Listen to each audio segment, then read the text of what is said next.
네, 오늘 본문 말씀은 갈라디아서 2장 11절부터 21절까지 되겠습니다.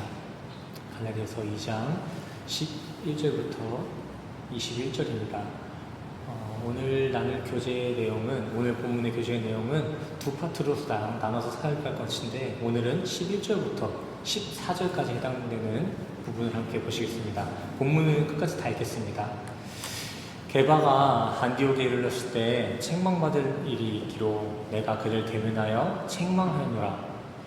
야고보에게서 온 어떤 이들이 이르기 전에 게바가 이방인들과 함께 먹다가 그들이 오매 그가 할례자들을 두려워하여 떠나 물러가매 남은 유대인들도 그와 같이 외식함으로 바나바도 그들의 외식에 유혹되었느니라. 그러므로 나는 그들이 복음의 진리를 따라 바르게 행하지 아니함을 보고 모든 자 앞에서 게바에게 이르되 내가 유대인으로서 이방인을 따르고 유대인답게 살지 아니하면서 어찌하여 억지로 이방인을 유대인답게 살게 하려냐 하노라. 우리는 본래 유대인이요 이방 죄인이 아니로되 사람이 의롭게 되는 것은 율법의 행위로 말미암음이 아니요 오직 예수 그리스도를 믿음으로 말미암은 줄 알므로 우리도 그리스도 예수를 믿나니 이는 우리가 율법의 행위로서가 아니고 그리스도를 믿음으로써 의롭다함을 얻으려 함이라. 율법의 행위로서는 의롭다함을 얻을 요체가 없느니라. 만일 우리가 그리스도 안에서 어렵게 되려 하다가 죄인으로 드러나면 그리스도께서 죄를 짓게 하는 자냐? 결코 그럴 수 없느니라. 만일 내가 헐었던 것을 다시 세우려면 내가 나를 범법한 자로 만드는 것이라. 내가 율법으로 말미암아 율법에 대하여 죽었나니 이는 하나님에 대하여 살려 함이라. 내가 그리스도와 함께 십자가에 못 박혔나니 그런즉 이제는 내가 사는 것이 아니요 오직 내 안에 그리스도께서 사시는 것이라. 이제 내가 육체 가운데 사는 것은 나를 사랑하사 나를 위하여 자기 자신을 버리신 하나님의 아들을 믿는 그 믿음 안에서 사는 것이라. 내가 하나님의 은혜를 패하지 아니하노니 만일 의롭게 되는 것이 율법으로 말미암았으면 그리스도께서 헛되이 죽으셨습니다. 네, 할렐루야. 오늘 본문 말씀의 내용은 기독교인들이 가장 많이 암송하고 있는 구절이고 가장 많이 읽었다고 이렇게 통계되어지는 구절입니다. 우리 기독교 성도님들에게는 뗄래야 뗄 수 없는 너무나 친숙하면서도 중요한 말씀 구절이죠. 또한 이 구절은 우리 기독교인들이 그리스도의 말씀의 진리를 조직적으로 이렇게 규정해 놓은 교리들 중에 이신칭의라는 핵심 교리를 증거하는데 큰 기둥으로서 인용되어지는 구절입니다. 그렇다면 이신칭이란 무엇일까요? 대개 이신득의라고도 표현을 합니다. 자, 사자로서 이렇게 정리되어서 조금 생소하실 수 있지만 그 내용은 그렇지 않을 겁니다. 영어로는 justification by faith 이렇게 표현을 하고 한자에서는 믿을 신, 일컬음 칭, 오를 이라는 한자를 사용하는데요. 이 내용들을 정리해보면 타력의 은혜로서만 우리가 의로워질 수 있다, 칭함받을 수 있다. 즉 죄인은 오직 은혜로서만 구원에 이를 수 있다라는 내용을 가진 것이 이신칭의, 이신득의입니다. 이 이신득이라는 이 교리의 개념은 우리 기독교의 구원의 3단계, 3시제라고도 하죠. 칭의, 성화, 영화 중에 가장 첫 단계, 칭의의 핵심되는 개념입니다. 구원이라는 걸 설명함에 있어서 어떻게 명확하게 단계를 나눌 수도, 시간을 나눌 수도 없습니다. 근데 저기 보이시는 것처럼 카이로스, 우리의 물리적인 시간 가운데에서 우리의 구원의 단계를 눈에 보이는 이렇게 체계로 나눠보자면은 이렇게 크게 칭의와 성화와 영화의 과정으로서 이렇게 나눠서 볼 수 있는데 그중 가장 첫 번째 근본되는 칭의의 과정 가운데 가장 핵심되는 개념이 바로 오늘의 이신칭의입니다. 하지만 아이러니하게도 오늘 본문 말씀 속에서의 두 사도들이 대립하는 이유가 바로 이 이신칭의였습니다. 안디옥 사건이라고 이렇게 불러지기도 하더라고요. 바울이 사람이 잔뜩 모여있는 그 모임 가운데에서 신앙생활의 선임이라고 볼 수 있겠죠. 한참 선배인 베드로에게 대놓고 책망하는 상황이에요. 현 시대의 회사나 군대로서 이렇게 생각해보면은 도저히 이해하기 힘든 상황이에요. 들어온 지 얼마 되지도 않은 신입사원이 지금 부장님께 대들고 있는 거예요. 계급 구조로만 보자면은 분명한 하극상이죠. 베드로와 바울은 예수님으로부터 동일한 복음을 전수받아서 함께 사역을 이어가고 있었습니다. 다른 종교나 다른 종파가 아니었어요. 그냥 오직 그리스도의 복음으로 시작되어진 그들의 사역이었습니다. 그런데 왜 이들 가운데에서는 이 기독교의 기초 중의 기초, 이 신칭이 칭이라는 그 개념 앞에서 긴장감이 흐르게 됐을까요? 예수님의 수제자였던 베드로가 이 이신칭의 개념을 잘 모르거나 헷갈렸기 때문에 이런 일이 있었을까요? 그렇게 보는 것은 옳지 않다고 생각합니다. 바울은 물론 베드로 또한 이 이신칭의 개념이 기독교의 올바른 교리로서 자리 잡는데 결정적인 역할을 한 두 인물입니다. 그들은 이신칭에 대해 신학적으로 이렇게 증거하고 반박해내고 변증했던 예루살렘 공회 자리의 핵심 인물이었습니다. 하지만 이러한 베드로에게도 이 은혜 복음을 수호하는 데 있어서는 잠깐 안일함의 흔들림이 있었던 것 같습니다. 바로 이 베드로의 흔들림이 오늘 안디옥 사건의 발단의 시작입니다. 본문 사건의 개요는 안디옥에서 머물던 베드로가 이방인들과 함께 이렇게 식사자리를 갖다가 할례자들, 즉 유대 그리스도인들이 나타나자 그 식사자리를 박차고 일어나면서 시작됩니다.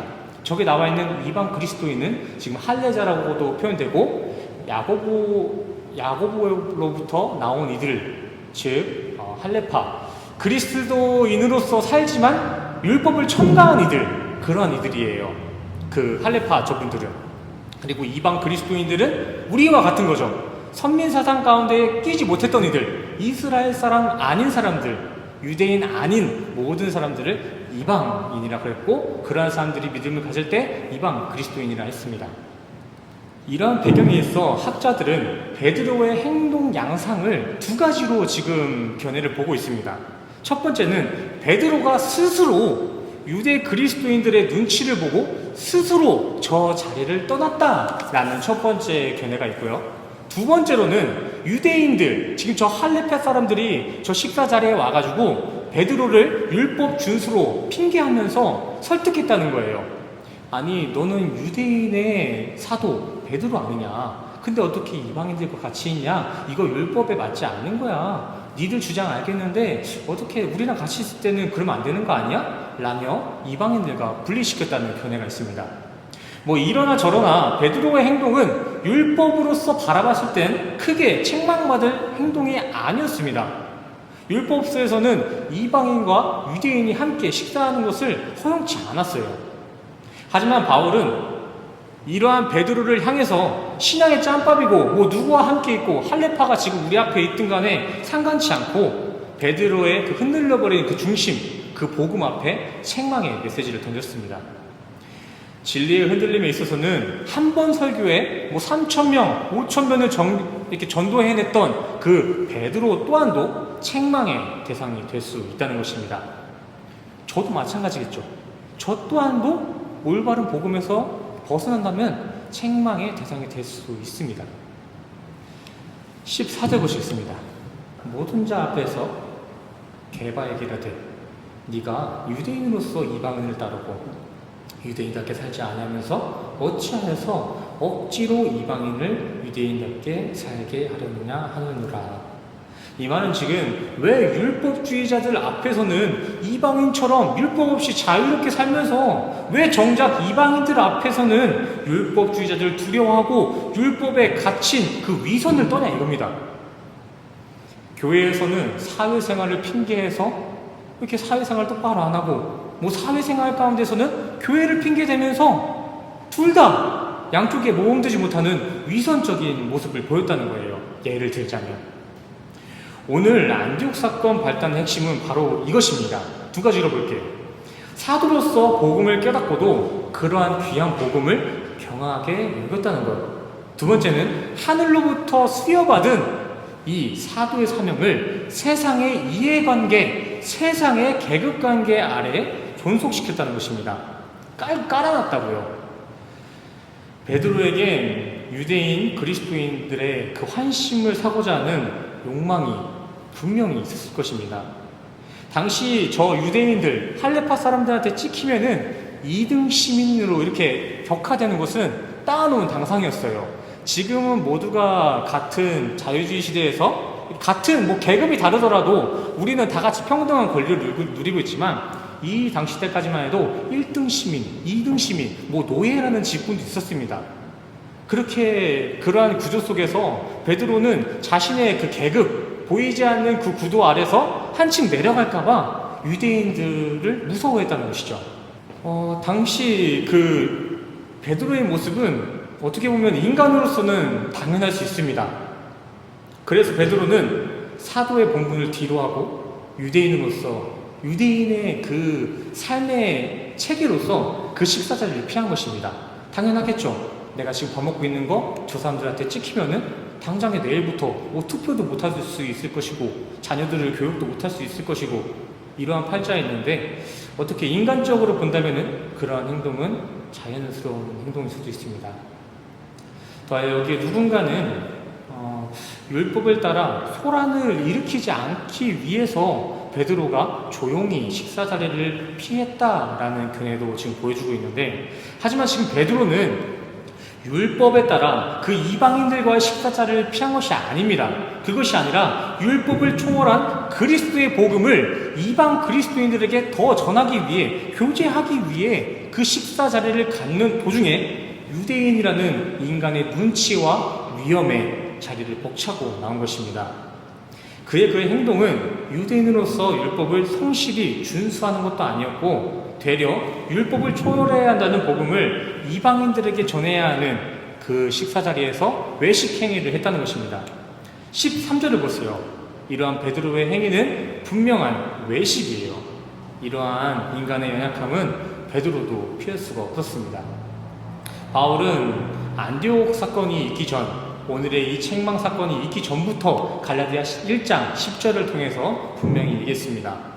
하나님을 기쁘게 함이 아닌 인간의 마음을 더 중요시 여기고 인간의 안위에 초점이 맞춰져 있는 성도는 그건 가짜다. 진짜 신앙이 아니다. 그리스도의 종이 아니다. 라고 말했습니다. 인간의 이해관계 속 사회체제에 굴복되어진 신앙, 인간의 눈치에 요동쳐버리는 신앙은 가짜라는 거예요. 이러한 가짜 신앙으로는 교회 생활을 아무리 열심히 해도 결국엔 그 열심의 행위들까지 모두가 우상숭배의 떡밥이 될 수가 있습니다. 쉽게 얘기해서 지금 첫 단추가 잘못 껴졌다는 거예요. 이렇게 단추가 잘못 채워져 있으면은 우리는 계속해서 위에를 채워나가는 걸로 저거를 무마하려는 것이 아니라 다 풀어버리고 처음부터 다시 시작해야 합니다. 아무리 위에 단추를 잠근다고 해도 결과는 똑같은 어긋남입니다. 어긋남. 더하여 이러한 의견에 있어서 여기에 또 누군가는 지푸라기라도 잡아야 되지 않겠냐라는 간절한 사정을 이렇게 어필하지만, 그렇게 아무런 지푸라기라도 잡다가 신천지에 빠지기도 하고요. 그렇게 뭐라도 붙잡아야겠다라는 그 생각 때문에 극단적인 율법주의가 탄생한 것입니다. 공의로운 하늘의 심판 앞에서는 그러한 지푸라기와 같은 사정은 봐주지 않습니다. 사정이 딱하고 어렵다 해서 신앙을 올바로 갖지 못했다는 그 결과는 변하지 않는다는 것입니다. 하늘에서는 우리의 마음의 중심만 보세요. 왜일까요? 인간들을 지어놓으셨고 이렇게 힘들게 하셨으면은 그 딱한 사정 좀 봐줘야 되는 거 아닐까요? 그럴 거 아니었으면 모두가 평등하게 좀 잘 살고 좀 건강했으면 좋은데, 우리 나름대로 신앙생활 잘 이겨냈는데 왜 그거 안 봐주세요? 이렇게 따질 수도 있잖아요. 근데 왜 그거를 인정하지 않으실까요? 인간의 기준, 그 인간의 선의 기준이란 것은 완전하지 않기 때문입니다. 수시로 붕괴해요. 예를 들어볼까요? 전에 한번 말씀드린 바 있던 것 같은데, 필리핀에서는 이 카지노 문화가 그냥 오락입니다. 하지만 한국에서는 악이에요. 감옥에 들어가죠. 또 뭐가 있을까요? 우리는 좋은 날이 있을 때 소고기를 사주면은 저 사람 선하다, 착하다 하지만 이슬람권에 가서, 같은 인간인 이슬람권에 가서 소고기를 사주면은 의도 맞습니다. 감옥에 가요. 죽기도 합니다.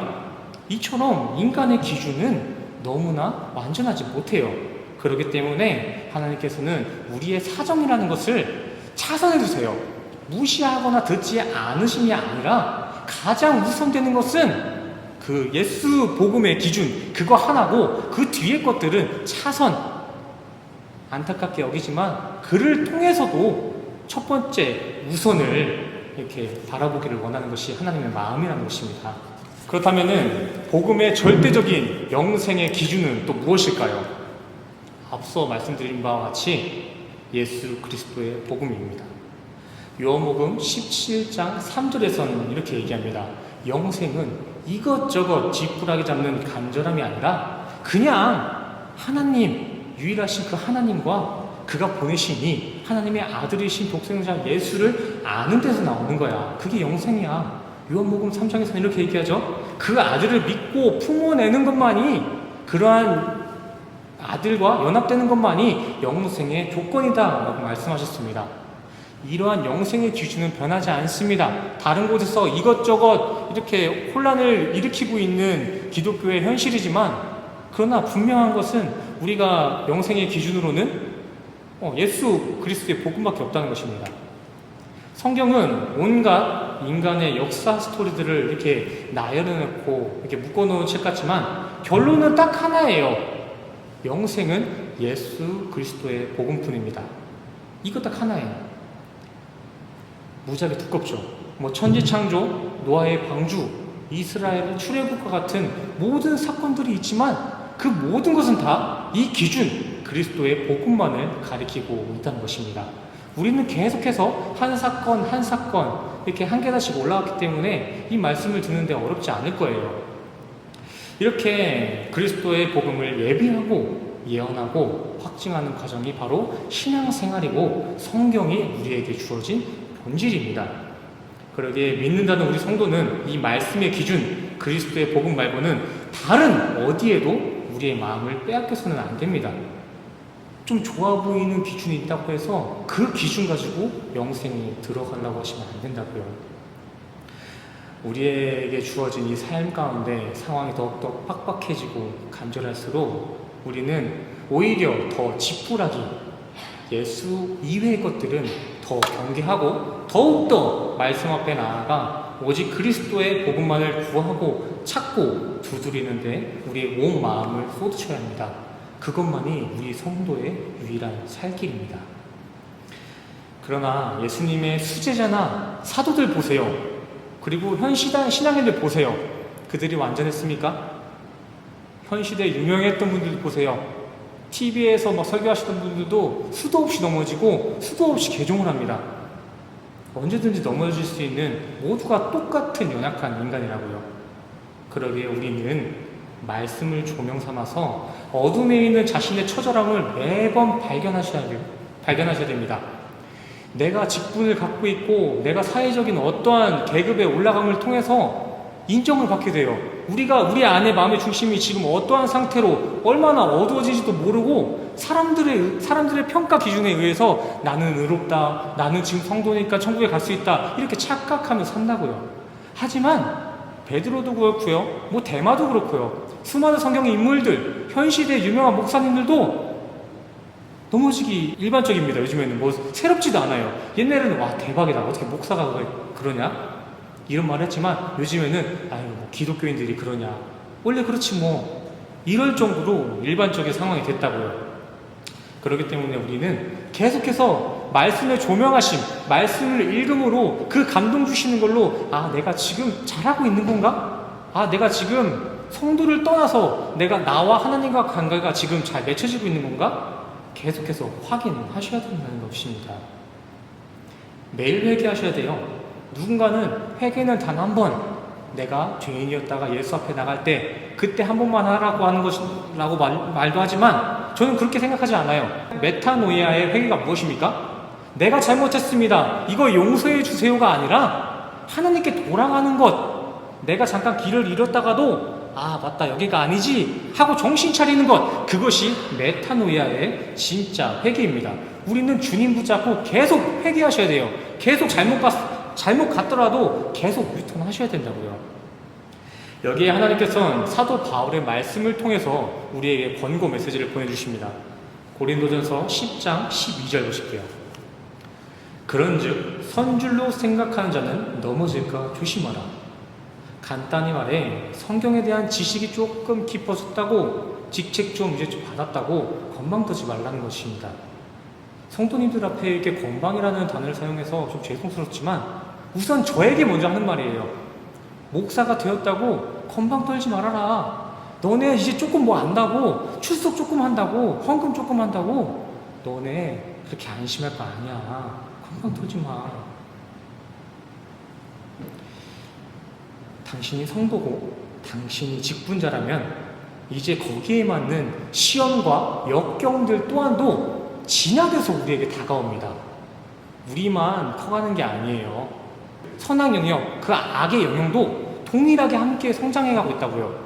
저희가 얼마큼의 이해관계 속에서 깨달음을 얻었다 그러면은 거기에 맞는 사탄의 유혹이 들어온다는 거예요. 우리가 아이와 같은 신앙에 있었을 때는 내가 술만 안 마시면 구원받을 수 있지, 내가 담배만 안 피면 이렇게 구원받을 수 있지 라는 안일함에서 난 구원받았어 하고 있지만, 우리가 그걸 넘어서서 술, 담배가 아니라 예수 그리스도만이 우리의 구원의 조건이구나, 그걸 깨달으면은 사탄과 마귀도 그와 동시에 진화가 되어서 저거 어떻게 뺐지? 저 기준 뺏어야 되는데, 옛날에는 그냥 술 안 먹고 담배 안 피면은 제가 저기서 안심했는데 요즘에는 그게 아니네, 제대로 알고 있네. 자기들도 고민을 하면서 우리 성도들을 공격한다고요. 그렇기 때문에 우리는 수시로 우리가 넘어질 것을 경계하면서 계속해서 말씀을 품어내셔야 됩니다. 한마디로 칭의가 끝이 아니라는 것입니다. 오늘 원문에서는, 오늘 그 고린도전서 10장 22절에 원문에서는 넘어질까라는 표현에 핍토라는 단어를 사용하고 있는데, 그 단어는 마태복음에 나오는 그 집 비유 아시죠? 집, 무너지는 집. 모래 위에 세운 집이 풍파에 의해서 무너짐, 그 무너짐 표현할 때 그때 사용한 그 붕괴를 뜻하는 것이 바로 저 넘어질까, 핍토와 같은 단어입니다. 요한계시록에서는 저 핍토라는 단어를 죽은 자의 그 모습을 묘사했을 때 핍토라는 단어를 사용했습니다. 믿는 이들이라고 할지언정 방심하지 말고 항상 너의 영이 죽은 자와 같이 되지 않을까라고 경계해라. 네가 세워놓은 그 신앙의 집이 정말 반석 위에 잘 있는지 확인하고 계속 경계하라는 것입니다.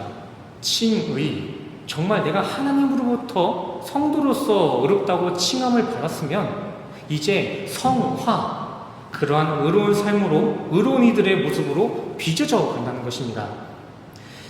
그러기에 우리는 먼저 스스로서 자아자찬하면서 사는 것이 아니라 직접 하나님께서 친히 임명하신 진짜 성도가 맞는지 확인하는 게 먼저 되셔야 합니다.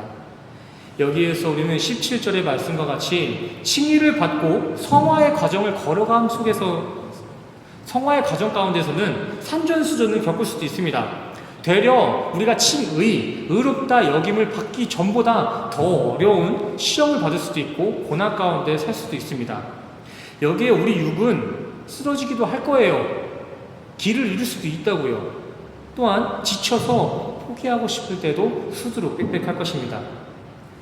그럼에도 불구하고 우리 중심 가운데 심겨진 복음의 비전을 심판대 앞까지 잘 수호하셔야 됩니다. 그렇게 잘 수호하신다면 우리의 고된 삶의 여정은 되려 하나님과 합력되어서 선을 이루어지는데 좋은 재료로서 증거가 될 줄 믿습니다. 우리의 힘든 이 여정들, 이 과정들 누가 주신 거겠어요?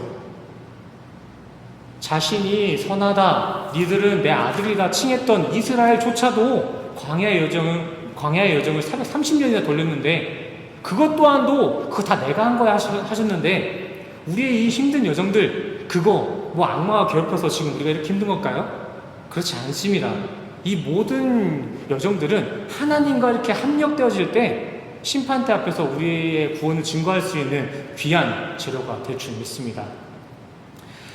오늘 바울에게 책망을 받은 베드로 또한도 마찬가지였을 거라 생각합니다. 그 또한도 사도로서 칭함을 받았지만 아직은 육을 입고 있는 인간이었기 때문에 시험에 흔들렸던 것이다 라고 생각이 되어집니다.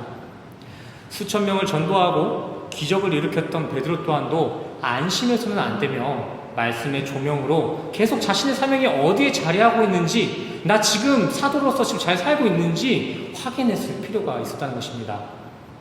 사도들 또한도 이러한 말씀의 조명이 없으면 무너지는 게 당연해요. 지사님도 권사님도 성도님들도 다 말씀의 조명하심, 말씀이 없는 삶을 사시면은 그거 안전하지 않다는 거예요. 전쟁터에 나가서 잠시 잠깐 살아있을 수 있지만 방패가 없고 칼이 없다면은 전쟁 끝까지 우리가 살아남을 확률이 너무나 적어지잖아요. 그것과 같은 것입니다. 하지만 베드로의 신앙의 코어 안에는 올바른 중심이 있었기 때문에 그 조명하심이 베드로를 회개케 하였을 것이며, 그러기에 게바는 바울의 책망에도 분개함 없이 끝까지 조용히 수긍할 수 있었을 것입니다. 말씀의 조명하심이 아니었다면 후배 바울이 지금 자신한테 책망하고 있는데 베드로가 가만히 있었을까요? 베드로는 성경에서 소문난 열혈남아였습니다. 붕이 차고 넘쳤다고요.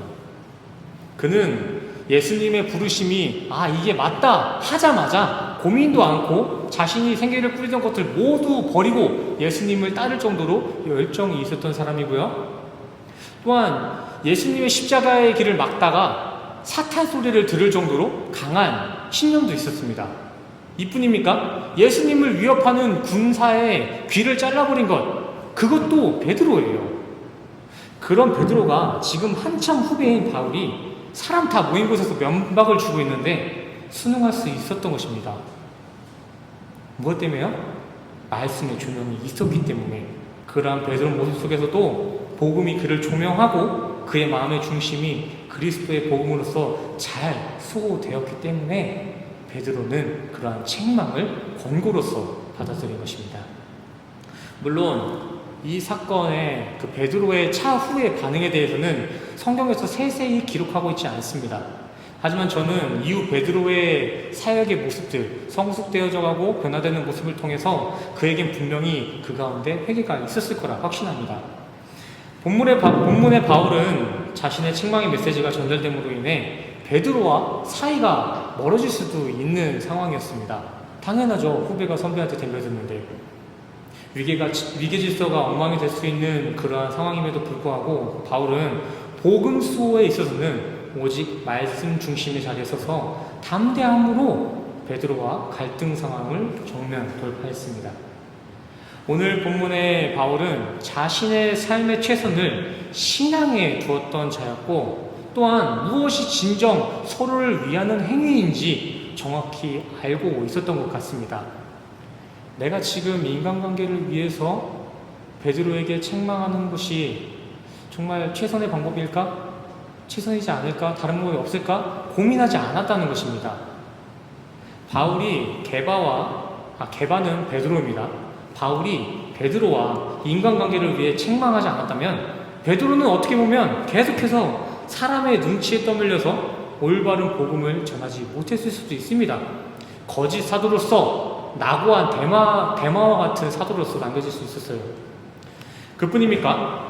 오늘 본문 13절에서는 베드로 그 자신뿐만이 아니라 함께 있던 남은 유대인들과 바나바까지도 베드로를 따라 외식에 유혹되었다고 나와 있습니다.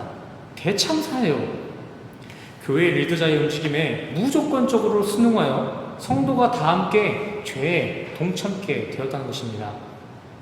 이를 보면 오늘 본문 구절은 바울의 하극상에 초점을 두는 것이 아니라 인간의 계산을 뛰어넘는, 인간의 생각을 뛰어넘으시는 하나님의 지혜, 하나님 교회의 지키심에 우리의 초점을 맞추는 게 맞습니다. 하나님은 바울을 통해서 하나의 교회 전체가 외식하는 자로서 참담이 무너지는 대참사를 막아내신 것입니다. 성경은 이에 야고보서 5장 말씀을 통해서 오늘 사도와 같은 모습을 이렇게 판단하고 있습니다. 내 형제들아, 너희 중에 미혹되어 진리를 떠난 자를 누가 돌아서게 하면 너희가 알 것은 죄인을 미혹된 길에서 돌아서게 하는 자가 그의 영혼을 사망에서 구원할 것이며 허다한 죄를 덮을 것이다. 아멘. 오늘 본문의 사도들의 이 대립 장면, 책망의 모습은 오늘까지도 유일한 사도들의 대립 장면으로 남아있지만 그 사건의 진위는 서로 헐뜯는 이간질에 있지 않았습니다. 위기의 질서에 있지 않았습니다. 오히려 그들의 영혼을 사망에서 구원할 메시지였으며 회개의 메시지였음을 우리는 다시 한번 기억할 필요가 있습니다. 오늘 베드로를 향한 바울의 책망은 진정 복음을 사랑하고 동역자를 아끼는 마음에 그 마음에서 우러나온 권고의 모습이었다는 것입니다. 저는 말씀을 준비하고 PPT를 준비하는데 이거 처음에 나왔던 모습과 나중에 나온 모습 똑같은 거거든요. 처음에 준비할 때는 명확하게 저 둘이 지금 싸우고 있구나, 누군가 한 명 지금 책망하고 있구나 라는 마음이 들었는데 이렇게 설교를 준비하고 이렇게 정리하고 이제 마무리를 한 가운데 저 사진을 다시 한번 바라보니까 서로를 누구보다도 열정적으로 사랑하는 것 같고 서로를 이렇게 막 안으려는 그런 액션으로 보이더라고요. 저는 이게 맞는 것 같아요. 우리 가운데서도 이러한 진짜 사랑의 모습이 있었으면 좋겠습니다. 성도님들 또한 우리 모두가 교회된 지체로서 서로를 아끼시고 사랑하시나요? 그렇다면 우리 성도들끼리는 서로를 위해서 물심양면으로 마음뿐만이 아니라 물질로서도 서로를 중보하고 구제해야 합니다. 하지만 그뿐만이 아니라 신앙이 흔들리고 있는 사람이 있다면 그 사람 앞에서는 올바른 그리스도의 기준 앞에 서서 더욱더 담대하고 선명한 말씀의 책망을 전달해 주시길 바랍니다. 그것이 진짜 성도를 사랑하는 것이며 아껴주는 거예요. 저에게도 마찬가지겠죠. 저의 삶의 패턴 가운데에서 이런저런 얘기가 들리면은 흘려 들을 수도 있겠지만 말씀에 그 복음 앞에서 제가 흔들림이 있다면은 언제든지 저에게 이렇게 말씀의 권고를 던져 주셔야 됩니다. 그게 저를 살리는 거고 그게 우리가 사는 거니까요. 그게 진짜 사랑의 모습이에요. 비즈니스를 위해서 비즈니스 때문에 반드시 전해야 할 올바른 복음을 전하지 못하고 인간관계의 원활함 때문에 틀린 교리에 순응하는 행위는 하늘의 심판대에서는 물론이고 우리의 삶의 여정에서 또한 반드시 언젠가는 독이 되어서 돌아올 것입니다. 겉으로 보기에는 그렇게 그냥 순응하고 존속되는 것이 서로의 득이 되는 것처럼 볼 수 있지만 마지막에 그 심판대 누구나 다 가는 거잖아요. 누구나 다 죽잖아요. 그 앞에서는 최악의 결과만 기다리고 있습니다. 아이의 올바른 성장과 교육을 위해서 마음을 끓여가면서 매를 대는 것이 진짜 아이를 사랑하고 아이를 위한 것인 것처럼 서로의 영혼을 위해서는 달콤한 세상의 메시지뿐만이 아니라 따갑지만 어떨 때는 나도 하기 힘든 그런 말들이지만 정말 올바른 복음을 서로에게 선물해 주는 것이 가장 유익되고 큰 사랑의 표현인 줄 믿습니다. 정말 서로를 위하고 서로를 사랑한다면 인간관계가 조금 어색해질지라도 그것이 조금 걱정돼도 우리는 올바른 말씀의 길에 서서 서로를 권면하고 바로 잡아주는 사랑이 있어야 할 줄 믿습니다. 우리가 육을 입고 태어난 이상 서로가 너무나 다양한 기질이나 성향, 성품을 가지고 가지각색의 삶을 살고 있습니다. 하지만 순수한 복음의 기준에 있어서는 우리 모두가 한 모습을 이뤄야 합니다. 구원에 있어서는 우리 모두가 복음으로 예수 안에서 하나로 연합이 되어야 된다고요. 구원의 기준에 융통성을 요구하고 유도리를 첨가하는 것은 서로를 존중하는 것이 아닙니다. 존중이 아니라 서로를 구원의 방종으로 몰아가는 착각이며 자살 행위입니다. 우리의 남은 신앙 가운데 베드로와 같이 신앙의 흔들림이 있을 수도 있고 이해할 수 없는, 내가 순응할 수 없는 후배들의, 친구들의 책망을 듣는 날도 있을 수 있을 것입니다. 하지만 여기에서 우리 성도님들은 그러한 책망이나 권고들을 인간의 이해관계로서 판단치 아니하고 이 모든 삶의 여정들, 그러한 책망 또한도 우리를 선으로 빚어가시는 하나님의 계획이심을 신뢰하고 그 하나님의 기준만을 붙잡음으로써 우리 교회 안에는 위선과 외식은 모두 진멸되어지고 오직 서로를 진짜 사랑하는 그 사랑의 향기와 그리스도의 복음만이 넘쳐나는 귀하고 복된 우리 새생명교회가 되기를 간절히 소원합니다. 아멘이십니까? 옆 사람에게 이렇게 속으로 한번 인사하겠습니다. 똑바로 하세요. 똑바로 하셔야 됩니다. 그게 진짜 사랑하는 거예요. 아멘. 기도하시겠습니다. 성도의 유일한 구원 되시는 하나님 아버지, 아무리 애썼어도 결코 영생을 꿈꿀 수 없었던 우리의 처절함에 그리스도의 복음을 선물하셔서 다시금 영생의 소망을 꿈꿀 수 있게 해주시며 너무나 감사를 드립니다.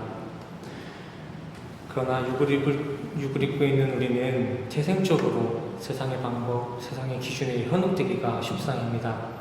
이러한 우리를 불쌍히 여겨주시옵소서. 그럼에도 우리가 이러한 연약함에 있을지라도 주님께서 주신 이 말씀 안을 붙잡고 주님 앞에 나아간다면 우리 인생 또한 승산이 있을 줄 믿사오니 힘들고 어렵다고 해서 세상을 붙잡거나 세상에 낭망하는 것이 아니라 훗날 우리가 맞이할 그것만을 소망하며 우리에게 주어진 말씀을 붙잡음으로 이 광야의 여정 가운데서도 넉넉히 이겨나갈 수 있는 승리의 인생으로 인도하여 주시옵소서. 주님, 더하여 이 시간 각자가 가지고 있는 감동을 가지고 주님 앞에 물질로서 봉헌합니다. 우리가 가지고 있는 것들이 크지 않을지라도 우리의 마음의 중심을 보시고 우리의 봉헌을 기뻐 받아주시옵소서. 다시 한 주를 살아가는 가운데서도 온전히 흔들리지 않고 주님의 말씀의 조명 가운데서 살아가는 우리 모두가 될 수 있도록 주님 도우시고 인도하여 주시옵소서. 모든 것 감사드리며 예수 그리스도의 이름으로 간절히 기도드렸습니다. 아멘. 우리 가슴에 두 손을 얹고 함께 축도하며 나아가시겠습니다. 함께 축도하시겠습니다. 지금은 우리 주 예수 그리스도의 은혜와 십자가에서 보이신 주님의 진짜 사랑과 온유하심이 이 자리에 모이신 우리 성도님들의 머리머리 위에 지금으로부터 영원까지 함께 하시기를 간절히 축원하옵나이다.